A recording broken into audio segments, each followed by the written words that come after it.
Ahli digital forensik Rismon Sianipar datangi Mapolda DIY untuk menanyakan perkembangan penyelidikan polisi atas 2 laporannya kepada Presiden RI ke-7 Joko Widodo. Rismon laporkan Jokowi atas penyebaran berita bohong dalam skripsi palsu.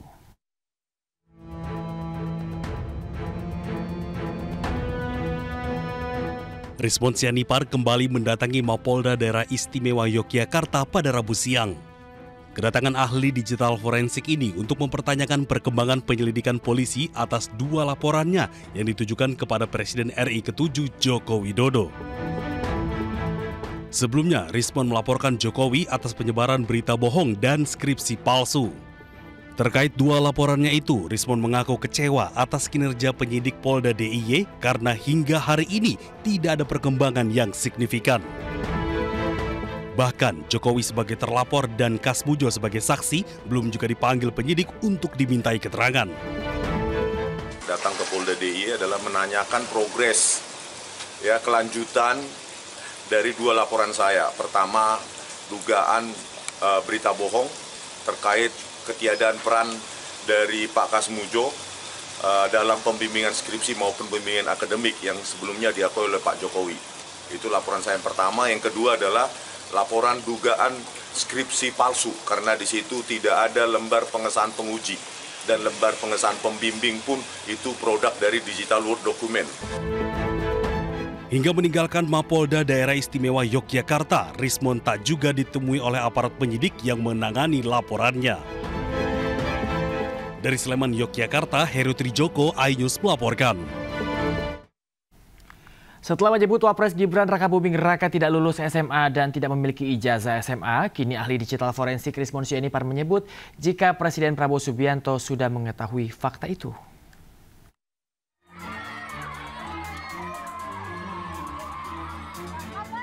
Rismon Sianipar kembali melontarkan pernyataan menohok setelah menyebut Wapres Gibran Rakabuming Raka tidak lulus SMA dan tidak memiliki ijazah SMA. Kini ahli digital forensik itu menyebut jika Presiden Prabowo Subianto juga mengetahui jika wakilnya itu tidak memiliki ijazah SMA. Rismon mengaku tidak salah ngomong. Ia mengklaim telah menemui pejabat yang memiliki otoritas di Kemendikdasmen. Rismon juga berdalih telah melakukan penelusuran ke berbagai sekolah asal Wapres Gibran termasuk ke Singapura. Saya kira Pak Prabowo Subianto itu sudah mengetahui lewat Menteri Mendikdasmennya. Tinggal tunggu waktu saja dan political will ini mau dipakai kapan, ini akan diputuskan kapan. Yang pasti ini confirm bahwa Gibran tidak pernah lulus SMA dan tidak pernah punya ijazah SMA. Sebelumnya, Rismon juga mempertanyakan perkembangan kasus ijazah Jokowi yang tak lain ayah Wapres Gibran Rakabuming Raka ke Mapolda DIY. Rismon kesal karena tidak ada kemajuan dalam pengusutan kasus tersebut. Dari Sleman, Yogyakarta, Heru Trijoko, iNews melaporkan. Diduga diterpa hujan dan angin, sebuah bangunan pondok pesantren di Situbondo, Jawa Timur ambruk. Akibat peristiwa tersebut, seorang santriwati meninggal dunia dan sejumlah santri lainnya mengalami luka-luka.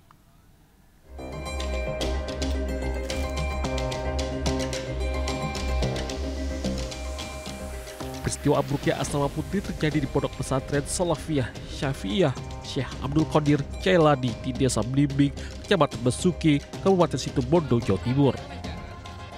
Peristiwa tersebut terjadi saat para santri putri tengah beristirahat di dalam asrama.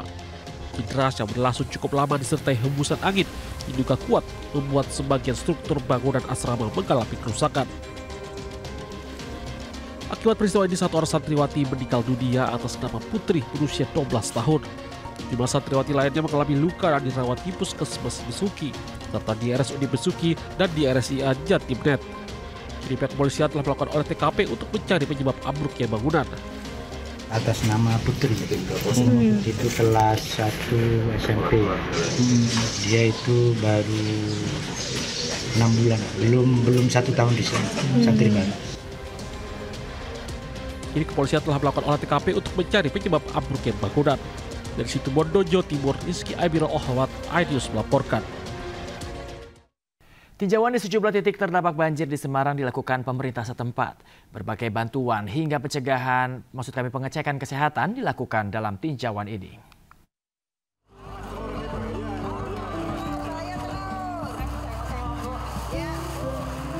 Wali Kota Semarang Agustina Wilujeng meninjau sejumlah titik pengungsian warga terdampak banjir di wilayah Kelurahan Mukti Harjo Kidul, Kecamatan Pedurungan. Dalam tinjauannya, pemerintah menyalurkan sejumlah bantuan serta memastikan kesehatan warga terdampak. Tinjauan dilakukan di beberapa lokasi, antara lain rumah warga di RW 14 yang menjadi posko bantuan, Balai RW 15, dan kampus Universitas Semarang atau USM. Pemerintah juga mengapresiasi seluruh warga, relawan, dan sivitas akademika USM atas dukungan nyata mereka terhadap warga terdampak. Ini saya keliling terus setiap hari, memastikan ya segala sesuatunya bisa kita lakukan, apapun yang bisa kita lakukan. Ya sekarang tinggal yang terakhir, mungkin rekayasa cuacanya belum begitu berhasil. Mudah-mudahan sebentar lagi akan datang lagi intervensi untuk rekayasa cuaca sehingga ada waktu di mana Kota Semarang yang bagian timur ini kering. Sejumlah upaya dilakukan Pemkot Semarang untuk mengatasi banjir yang telah menggenangi permukiman warga selama berhari-hari ini. Di antaranya berkoordinasi dengan pihak terkait untuk melakukan intervensi rekayasa cuaca di Kota Semarang. Tinjauan ini sebagai bentuk komitmen nyata pemerintah setempat untuk selalu hadir di tengah warga dalam menghadapi banjir. Dari Semarang, Jawa Tengah, Tim Liputan, A-News melaporkan. Anda kembali di A-News Pagi, pemirsa. Pesta narkoba di Makassar digerebek polisi. Polisi mengamankan 7 pelaku, 4 diantaranya adalah pelajar dan 1 pria parubaya pemilik tempat.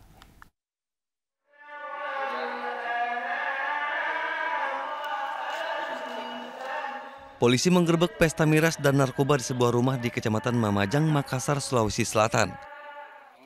7 orang diamankan berada dalam satu ruangan dengan kondisi mabuk. Sementara 4 diantaranya masih berstatus pelajar dan 1 merupakan penyedia tempat pesta narkoba. Polisi juga mengamankan alat isap sabu dan 6 saset narkoba siap edar serta bahan pembuat tembakau sintetis. Disinyalir 1 pelaku merupakan pengedar narkoba di kalangan pelajar di Makassar. Ke-7 pelaku dibawa ke Satreskrim Polrestabes Makassar guna proses hukum lebih lanjut. Dari Makassar, Sulawesi Selatan, Syahrul Adiaksa, A-News melaporkan. Direktorat Tindak Pidana Narkoba Barreskrim Polri memusnahkan 2,1 ton narkoba berbagai jenis. Narkoba yang dimusnahkan berasal dari pengungkapan kasus di kawasan Cilegon, Banten.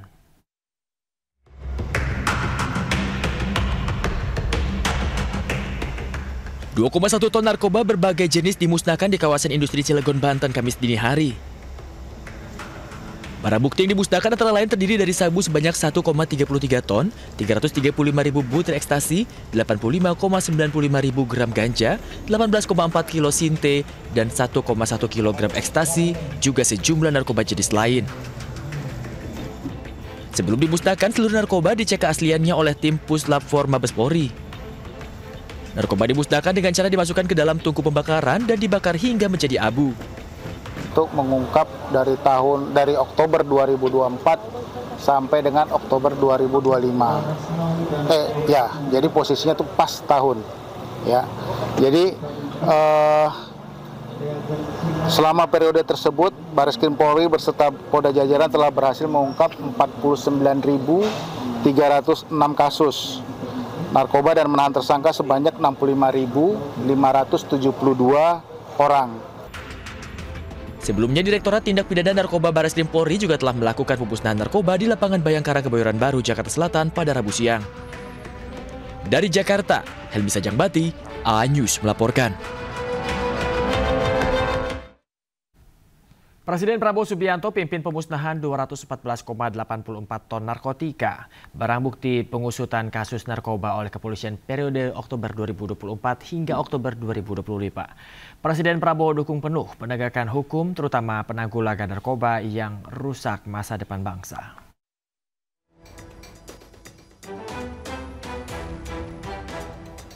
Presiden Prabowo ikut memusnahkan barang bukti narkoba yang disita oleh Polri yang digelar di lapangan Bayangkara Mabes Polri, Jakarta Selatan, Rabu siang. Sebanyak 214,84 narkotika senilai lebih dari 29 triliun rupiah merupakan barang bukti hasil pengusutan kasus narkoba oleh kepolisian bersama instansi terkait periode Oktober 2024 hingga Oktober 2025. Barang bukti narkotika yang dimusnahkan antara lain ganja, sabu, ekstasi, hingga etomidate. Pemusnahan narkotika ini bertujuan untuk mencegah dan memberantas peredaran narkoba yang berdampak buruk pada masyarakat, terutama generasi muda usia 15 hingga 24 tahun. Pemusnahan barang bukti narkoba hasil bekerjanya Polri selama 1 tahun, Oktober 24 sampai Oktober 25. Yang berhasil mereka sita rebut adalah 214,84 ton, yang nilai uangnya adalah 29,37 triliun rupiah. Dan bila tidak berhasil mereka cegah atau mereka sita, mereka tangkap, itu bisa digunakan oleh 629 juta manusia.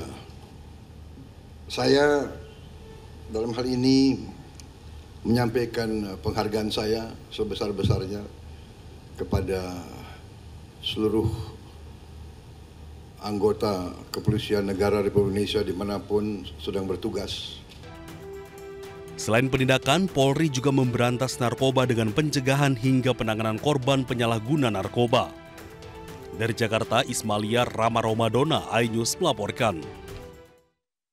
Polda Metro Jaya limpahkan tersangka dugaan penghasutan demo ricuh Del Pedro Marhaen CS ke Kejaksaan Tinggi usai berkas perkaranya dinyatakan lengkap. Selanjutnya Del Pedro CS segera disidang.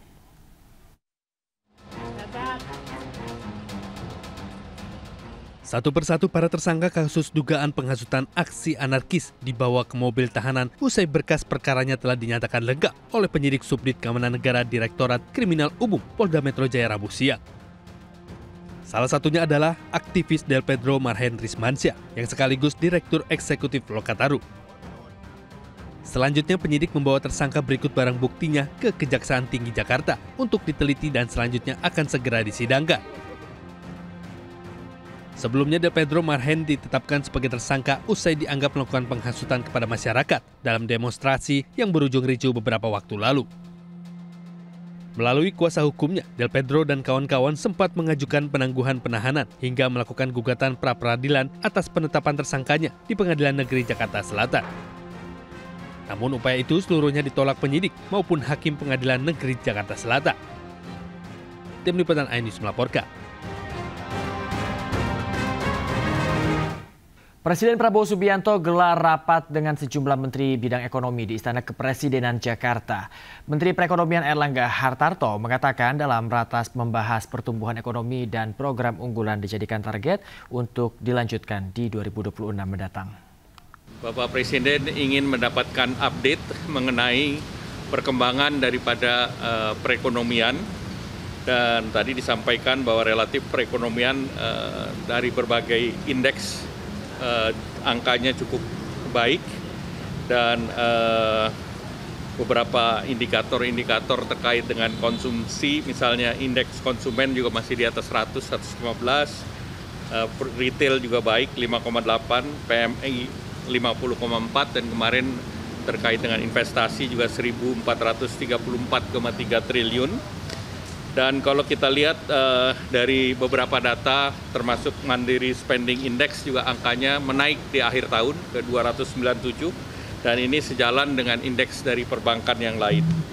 Kemudian dari segi produksi, utilisasi produksi juga meningkat, dan kemudian Bapak Presiden juga menanyakan terkait dengan beberapa program-program unggulan yang sudah dijadikan target. Jadi kami juga sampaikan terkait dengan program-program yang dilanjutkan di tahun 2026. Pemirsa, istri Hakim Juyamto terdakwa kasus suap CPO Dia Ayu Kusuma Wijaya menangis di ruang sidang usai mendengar tuntutan 12 tahun penjara terhadap suaminya.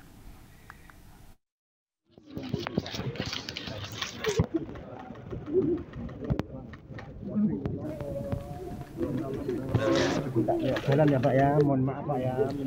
Juyamto yang merupakan Ketua Majelis Hakim Perkara Korporasi CPO atau CPO dituntut 12 tahun penjara dalam perkara suap berujung vonis lepas terdakwa korporasi di kasus ekspor crude palm oil atau CPO. Sang istri Dia Ayu pun tak kuasa menahan tangis mendengar tuntutan JPU terhadap suaminya.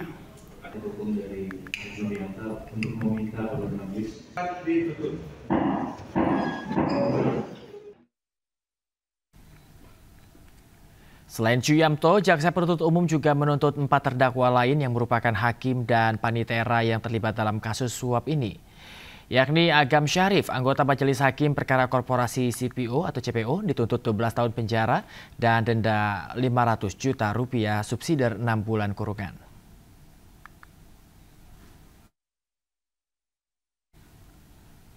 Berikutnya ada Ali Muhtarom yang merupakan anggota Majelis Hakim Perkara Korporasi CPO dituntut 12 tahun penjara dan denda 500 juta rupiah subsidiar 6 bulan kurungan. Muhammad Arif Marianta, mantan Wakil Ketua PN Jakarta Pusat dituntut 15 tahun penjara dan denda 500 juta rupiah subsidiar 6 bulan kurungan.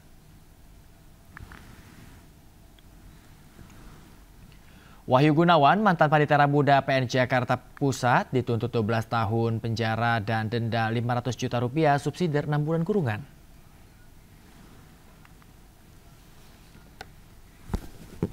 Diduga keracunan 115 siswa tingkat SD dan SMP di kawasan Lembang harus mendapatkan perawatan tim medis di beberapa fasilitas kesehatan Selasa malam. Mereka mengalami gejala sama, yaitu mual, pusing hingga muntah usai menyantap menu MBG.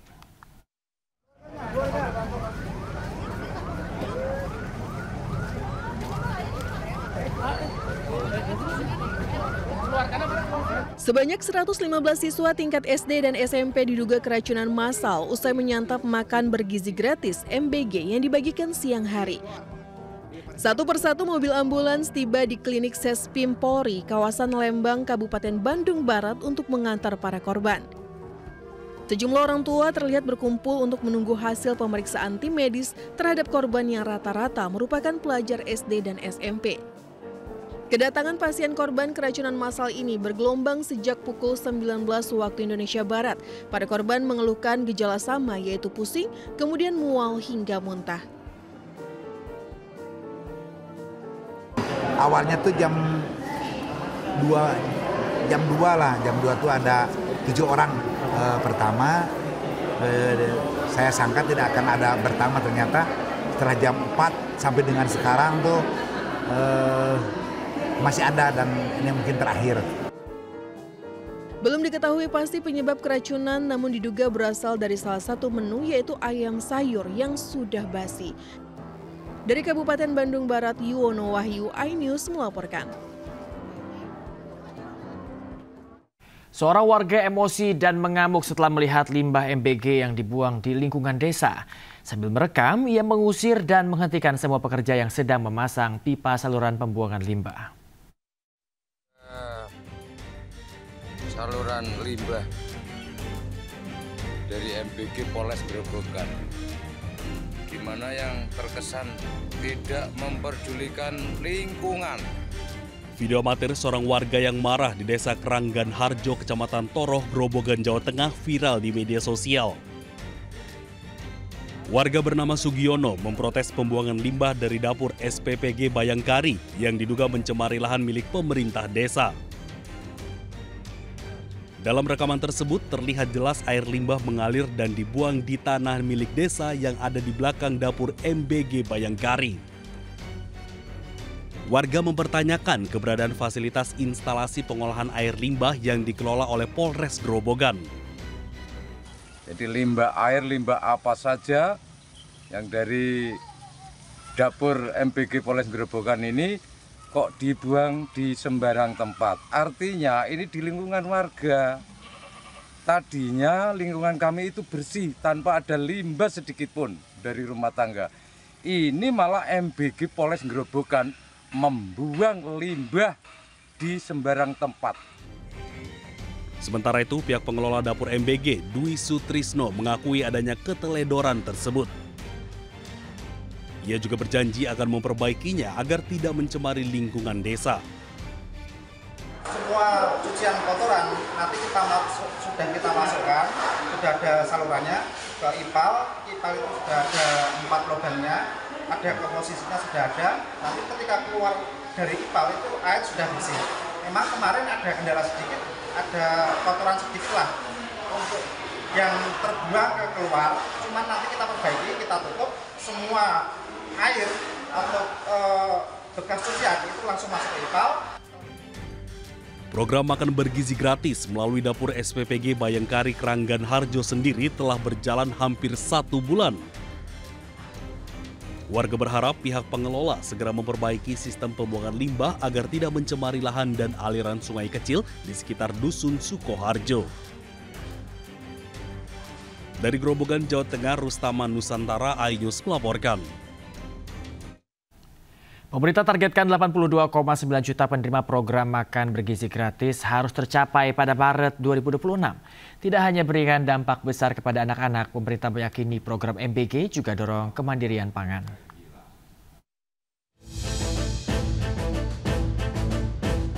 Pemerintah menarget 82,9 juta penerima program makan bergizi gratis harus tercapai pada Maret 2026.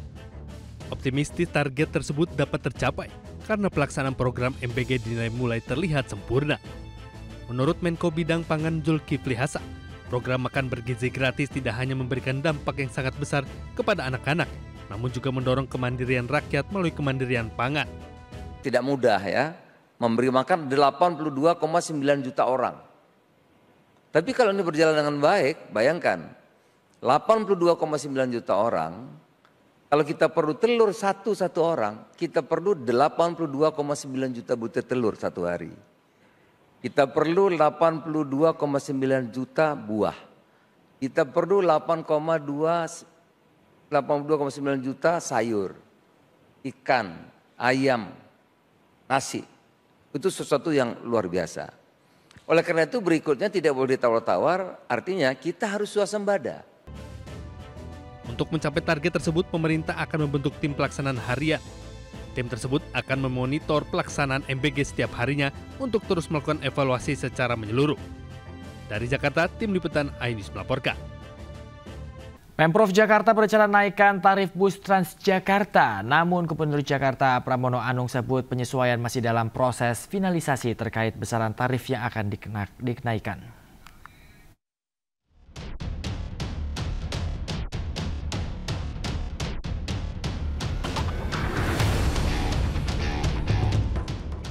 Pemprov DKI Jakarta berencana menaikkan tarif bus Transjakarta.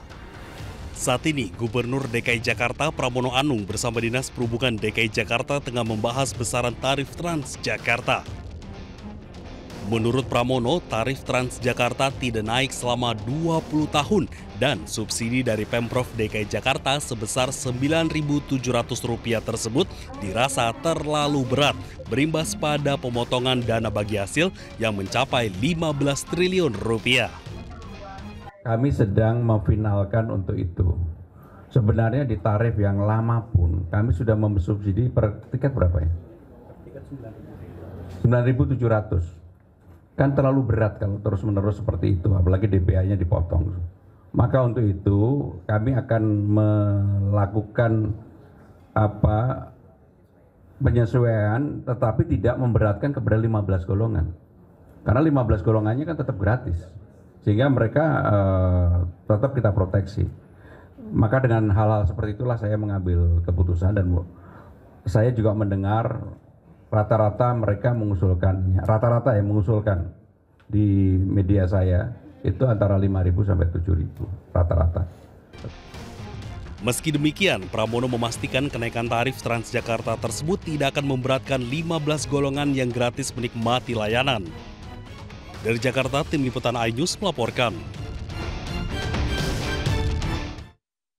Pemprov Jakarta mengapresiasi berbagai inisiatif yang memperluas pemeriksaan mata dan pembagian kacamata gratis sebagai upaya menjaga kesehatan mata anak sekolah sejak dini. Yang akan dilanjutkan dengan masker.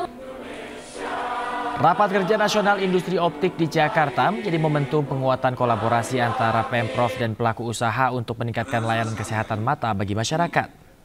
Mari kita bersama-sama saling Seiring program nasional kesehatan mata, Gubernur Jakarta Prabowo Anung secara simbolis menyerahkan kacamata gratis kepada siswa sekolah dasar sebagai dukungan deteksi dini gangguan penglihatan sejak usia muda. Kegiatan ini juga dirangkai dengan pameran industri optik yang menampilkan beragam produk dan teknologi pemeriksaan mata terkini sebagai wujud kemajuan sektor kesehatan dan inovasi di Jakarta. Kemajuan bangsa ini terutama mencerdaskan anak-anak, karena tadi saya sudah mendapatkan bukti secara langsung anak yang harusnya pakai kacamata tapi dari keluarga yang tidak mampu, nggak bisa berkacamata, begitu pakai kacamata senangnya setengah mati, dan itu menunjukkan bahwa Gapopin mempunyai peran yang strategis. Mata harus kita jaga terutama kepada anak-anak kita. Anak-anak kita itu adalah investasi kita dengan menuju bangsa kita ke depannya. Jadi kita perlu jaga, makanya Gapopin sangat peduli dengan kesehatan mata terutama anak-anak kita. Nah, anak-anak kita bukan mereka belajar nilainya jatuh karena anak-anak kita butuh.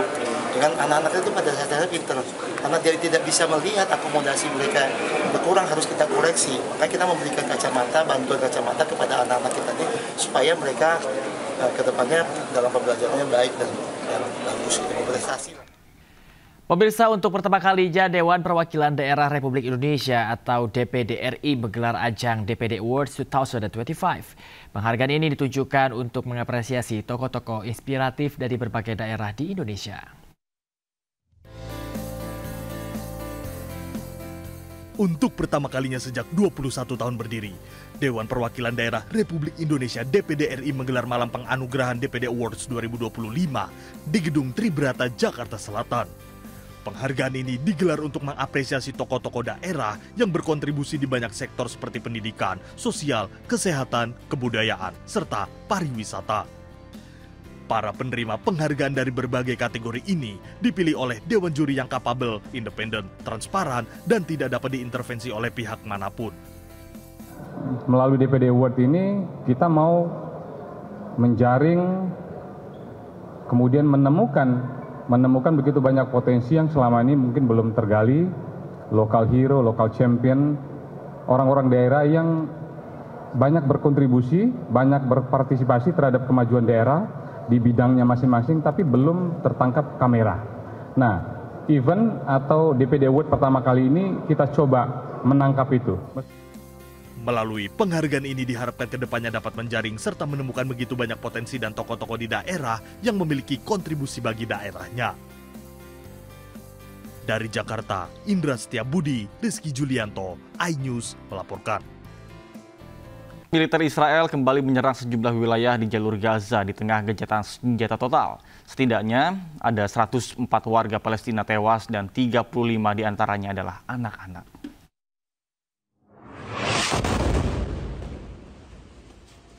Israel kembali melancarkan serangan udara besar-besaran ke jalur Gaza di tengah gencatan senjata total yang masih berlangsung.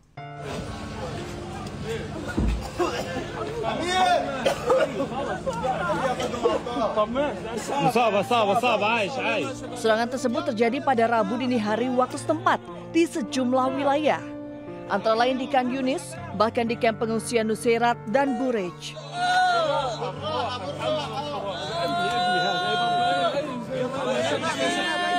Akibat serangan ini, data sementara sedikitnya 104 warga Palestina tewas, 35 diantaranya anak-anak. Puluhan orang lainnya pun terluka, bahkan masih banyak yang terjepit di antara runtuhan bangunan. Serangan Israel turut menargetkan satu mobil warga sipil di Khan Yunis di Gaza Selatan yang menewaskan 5 orang, termasuk 2 orang anak. Serangan tersebut merupakan pelanggaran serius terhadap kesepakatan gencatan senjata total yang berlaku sejak 10 Oktober lalu.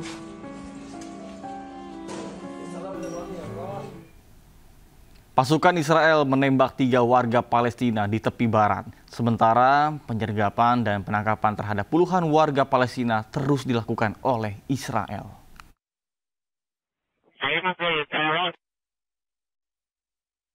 Pasukan pendudukan Israel menembak 3 warga Palestina di tepi barat bagian utara Selasa pagi waktu setempat. 3 pria tersebut ditembak ketika mereka keluar dari sebuah gua di dekat Jenin, tepi barat. Otoritas Israel mengklaim 3 pria yang ditembak mati tersebut merupakan militan yang merencanakan serangan. Sementara itu penyergapan dan penangkapan juga terus dilakukan oleh militer Israel terhadap warga Palestina di tepi barat. Tentara pendudukan Israel menahan setidaknya 50 warga Palestina pada Rabu dini hari, menyusul penyergapan yang dilakukan di kamp pengungsian Al-Deisheh di Bethlehem, tepi barat.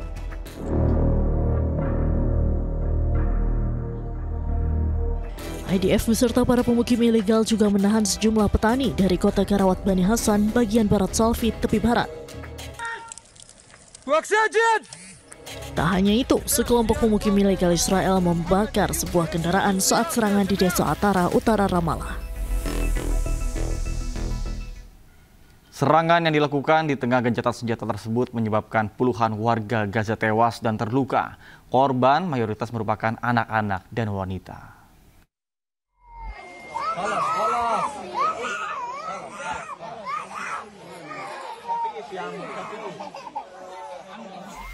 Inilah situasi salah satu rumah sakit di Gaza pasca serangan yang dilakukan oleh Israel Rabu dini hari waktu setempat.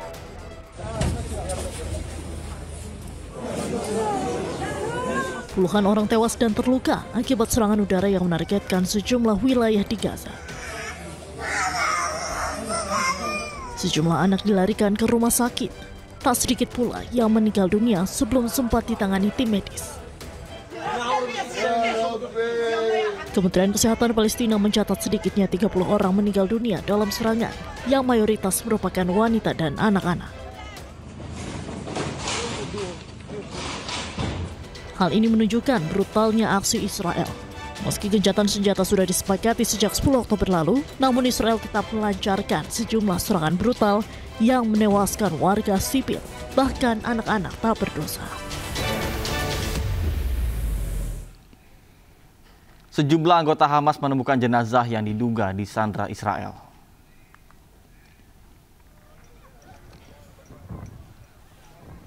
Jenazah berhasil dievakuasi dari terowongan di kota Hamad Khan Yunis. Jasad tersebut dibungkus kantong plastik dan dibawa menggunakan tandu menuju ke ambulans. Penemuan ini merupakan tindak lanjut pencarian jenazah warga Israel di wilayah Gaza. Berdasarkan kesepakatan gencatan senjata yang difasilitasi oleh Amerika Serikat, Hamas diwajibkan untuk mengembalikan seluruh jenazah Israel.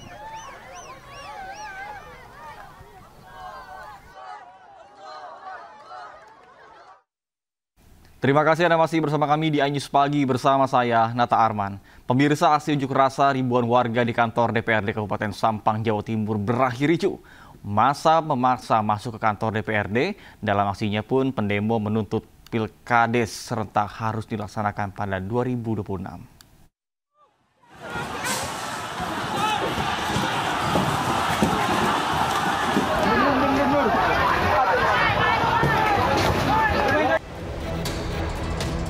Ribuan warga dari aktivis Madura bersama Aliansi Masyarakat Desa Kabupaten Sampang, Jawa Timur melakukan aksi unjuk rasa di depan kantor DPRD Sampang. Aksi unjuk rasa berakhir ricuh karena massa memaksa masuk ke kantor DPRD dan dihalangi oleh petugas. Namun para pendemo semakin tak terkendali hingga petugas Brimopolda Jawa Timur mengeluarkan tembakan gas air mata. Dalam aksinya, massa menuntut kepada wakil rakyat untuk melaksanakan pilkades serentak pada tahun 2026 mendatang. Massa juga meminta perangkat desa yang dipecat secara sepihak oleh pejabat sementara kepala desa untuk dibatalkan. Terkait yang pertama, perangkat desa dan PBD yang dipecat secara sepihak, Ramafut akan memperjuangkan itu untuk dikembalikan lagi. Dan yang ketiga, yang kedua adalah anggaran dana Pilkades, persiapan anggaran dana Pilkades 2026, dan yang ketiga adalah pelaksanaan Pilkades 2026. Kericuan akhirnya bisa mereda setelah perwakilan anggota DPRD dan Wakil Bupati Sampang, Mahfudz, menemui massa. Termasuk pengaturan panjenengan terkait Pilkades, abdilah upayakan. Pastikan. Kelaban nyoon ka Gusti Allah manjabaran berkasih. Setelah aspirasi tersampaikan, para pendemo yang mewakili 143 desa dari 14 kecamatan di Sampang kemudian membubarkan diri secara damai. Dari Sampang, Jawa Timur, Fatur Rahman, iNews melaporkan. Pemirsa, warga menggerebek sebuah ruko yang diduga menjadi praktik tempat perjudian di Kisaran, Asahan, Sumatera Utara. Warga mengamuk dan merusak sejumlah mesin judi di lokasi.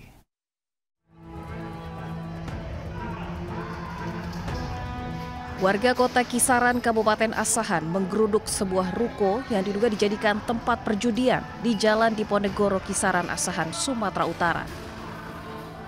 Saat digerebek, sejumlah pemain kocar-kacir meninggalkan lokasi. Warga yang geram juga menghancurkan sejumlah mesin elektronik permainan judi.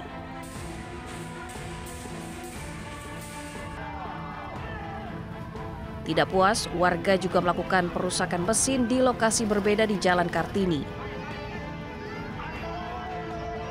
Aksi ini dilakukan warga sebagai bentuk penolakan terhadap praktik perjudian terselubung yang dinilai meresahkan, merusak moral, dan memicu meningkatnya tindak kejahatan.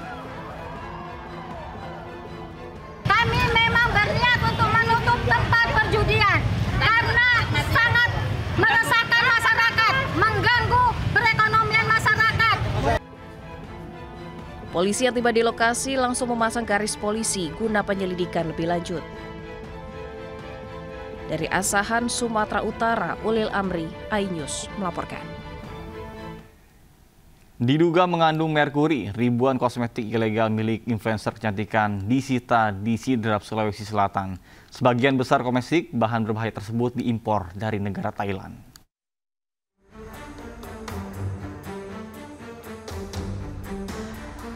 Lebih dari 4.000 produk kosmetik ilegal senilai 700 juta rupiah disita Balai Besar Pengawasan Obat dan Makanan Makassar beserta polisi dan bea cukai di sebuah toko kosmetik di Kabupaten Sidrap.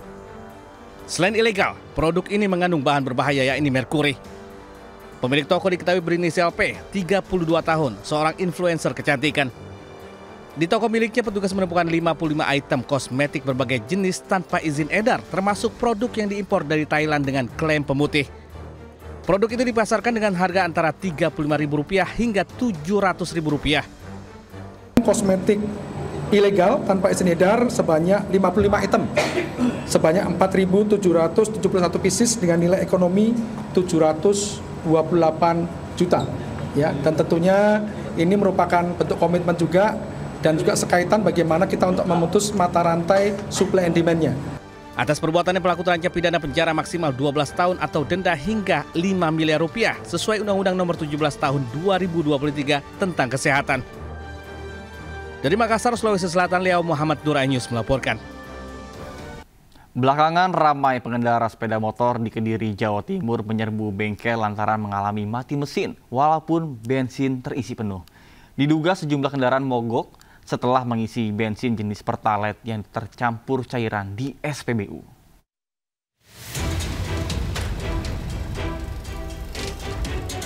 Bengkel yang ada di Jalan Kilisuci, Kota Kediri, Jawa Timur ini ramai dipenuhi kendaraan bermotor yang mogok. Motor ini dibawa ke bengkel karena mendadak mati mesin. Warga menduga rusaknya motor akibat diisi bahan bakar jenis Pertalite. Setelah diperiksa mekanik, bahan bakar Pertalite beraroma berbeda dari biasanya. Bahkan setelah dilakukan pengurasan tangki dan dimasukkan ke dalam botol, terdapat cairan keruh yang mengendap di bagian bawah Pertalite. Jadi sebelumnya saya ngisi bensin di sini jenis Pertalite. Begitu keluar dari pom bensin, kendaraan tiba-tiba langsung mati, tidak bisa distarter.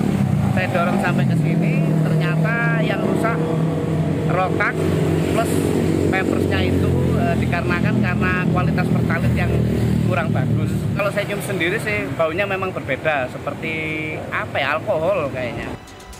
Salah satu montir mengaku sejak kemarin hingga hari ini lebih dari 10 motor yang mengalami kerusakan dengan penyebab yang sama, yakni menggunakan BBM jenis Pertalite. Kerusakannya sebetulnya nggak ada kerusakan, cuman kendalanya di bahan bakar. Itu kita kuras, kalau yang agak parah dikuras dan dicuci, kalau yang parah lagi sama kena pompa bahan bakar sampai jalan ke injektor ya. Cuman rata-rata sampai menguras sama ganti cuci. Penyebabnya di BBM, kita kuras, kita ganti Pertamax langsung bisa. Peningkatan jumlah pemotor yang servis dengan keluhan sama sudah terjadi sejak 3 hari terakhir. Pemotor yang melakukan servis dengan keluhan tersendat hingga mati mesin diduga akibat bahan bakar mencapai 15 kendaraan dalam sehari. Warga berharap pemerintah secepatnya menangani kasus ini. Hal itu karena dapat mengganggu aktivitas pekerjaannya. Dari Kota Kediri, Jawa Timur, Afnan Subagio, iNews melaporkan. Polisi bersama dengan Pertamina melakukan sidak di sejumlah SPBU setelah adanya keluhan kendaraan mogok usai mengisi Pertalite di Kediri, Jawa Tengah. Hasil pengujian Pertamina tersebut menyebutkan bahwa Pertamina masuk dalam rentang toleransi.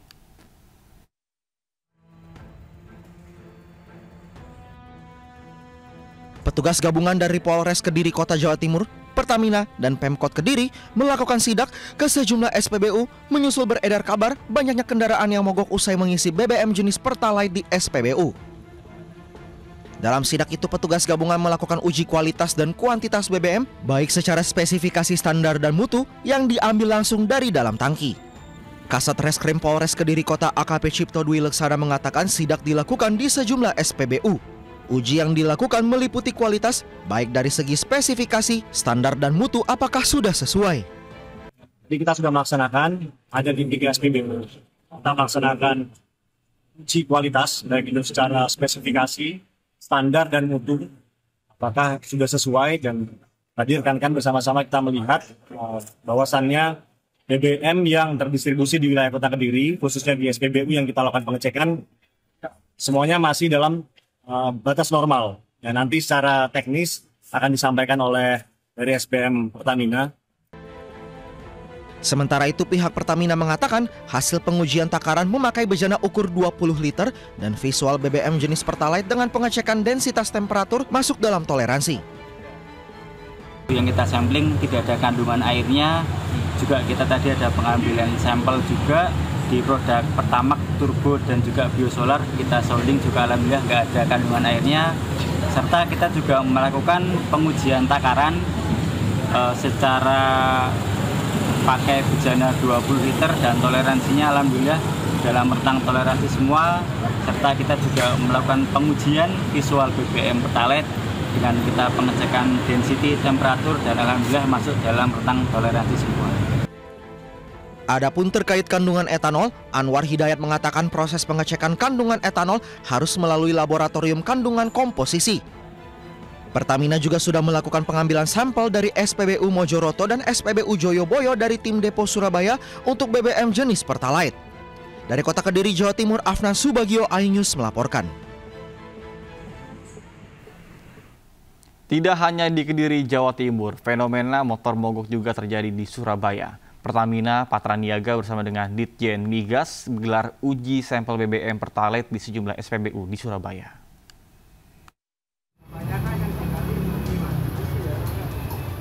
Sejumlah bengkel di kawasan Jalan Ketintang, Surabaya kebanjiran pemotor yang melakukan servis. Para pemotor ini memiliki keluhan yang sama, laju kendaraan tersendat-sendat diduga usai melakukan pengisian bahan bakar minyak jenis Pertalite di sejumlah SPBU di Surabaya. Berdasarkan pengakuan pemotor, dampak yang dialami busi kendaraan rusak dan diduga BBM Pertalite tercampur dengan cairan lain berdasarkan warna dan bau yang berbeda dengan Pertalite biasanya saat tangki bahan bakar dikuras oleh montir. Menyikapi keluhan masyarakat, Pertamina Patraniaga bersama Ditjen Migas melakukan uji sampel BBM Pertalite di SPBU Jalan Kayon, Surabaya. Dari hasil uji sampel belum ditemukan kandungan air dalam BBM Pertalite. Pertamina Patraniaga juga menegaskan tidak ada kandungan etanol dalam BBM jenis Pertalite. Keluhan ini adalah sifatnya dugaan, masih akan dilakukan investigasi lagi oleh Pertamina. Apabila memang penyebabnya Pertamina, tentu akan dilakukan langkah-langkah selanjutnya, semua akan dihandle oleh Pertamina. Tapi dari hasil uji hari ini tidak kita temukan adanya kandungan air di dalam BBM tersebut. Pertamax Green yang ada etanolnya ini kita launching di Surabaya tahun 2023, sudah 2 tahun dan itu baik-baik aja. Dan kebetulan kalau kita melihat keluhan yang ada saat ini, kebanyakan produk Pertalite bukan di Pertamax Green 95 yang mengandung etanol. Selain di Surabaya, Pertamina Patraniaga juga akan melakukan uji sampel di beberapa kota lain yang mengalami keluhan kendaraan mogok diduga usai mengisi Pertalite. Dari Surabaya, Jawa Timur, Hari Tambayong, iNews melaporkan. Terkait dengan ramai motor masuk bengkel usai mengisi Pertalite, Menteri Energi dan Sumber Daya Mineral Bahlil Lahadalia memastikan telah mengirimkan tim untuk memeriksa secara langsung. Udah lagi cek ya, lagi cek di Lemigas. Saya lagi cek di Lemigas kebenarannya dan saya minta laporannya. Saya sudah turunkan timnya. Nanti mungkin sore saya balik sudah bisa dapat laporan. Pemirsa, sebuah gelaran lari untuk berdonasi akan digelar di Jakarta pada November mendatang. Tidak hanya sebagai kegiatan kesehatan, acara ini juga membantu kebutuhan pendidikan masyarakat yang tidak mampu.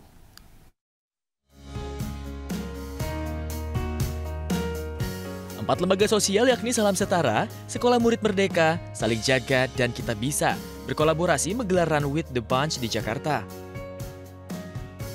Kegiatan ini merupakan gelaran lari bersama untuk menggalang donasi pendidikan melalui Bisa Project yang diharapkan mampu meningkatkan kepedulian publik terhadap pentingnya akses pendidikan yang setara bagi semua anak. Kegiatan berlari dengan jarak tempuh sejauh 5 km dan berkonsep lari keluarga ini menggabungkan semangat olahraga dengan aksi sosial. Nantinya seluruh hasil donasi akan disalurkan melalui Bisa Project untuk membantu siswa kurang mampu melanjutkan pendidikan ke perguruan tinggi. Oke, jadi Run with the Bunch ini event lari konsepnya bersama dengan keluarga. Jadi setiap lari itu bisa ngajak keluarganya, pasangan dan juga anak. Kategori larinya itu 5 kilo gitu ya. Terus tujuan lari ini kita juga sekaligus campaign buat isu pendidikan. Dari kuota peserta yang tersedia sebanyak 1.000 orang diharapkan bisa terkumpul donasi untuk membantu sekitar lebih dari 500 orang atau anak yang ingin melanjutkan pendidikannya. Kita melihat ada dua tren yang menarik ya. Yang pertama, masyarakat Indonesia senang berdonasi. Kita kan salah satu negara paling dermawan. Yang kedua adalah tren berlari yang 10 tahun terakhir naik terus, ternyata konsisten ya. Nah, kita bisa mencoba memadukan dua tren ini supaya berlari itu tidak hanya baik untuk kesehatan, tapi juga baik untuk kebaikan, berbagi kebaikan. Melalui semangat kebersamaan, Run with the Bunch diharapkan menjadi langkah kecil yang membawa dampak besar bagi masa depan pendidikan Indonesia. Dari Jakarta, Adi Steven, iNews melaporkan.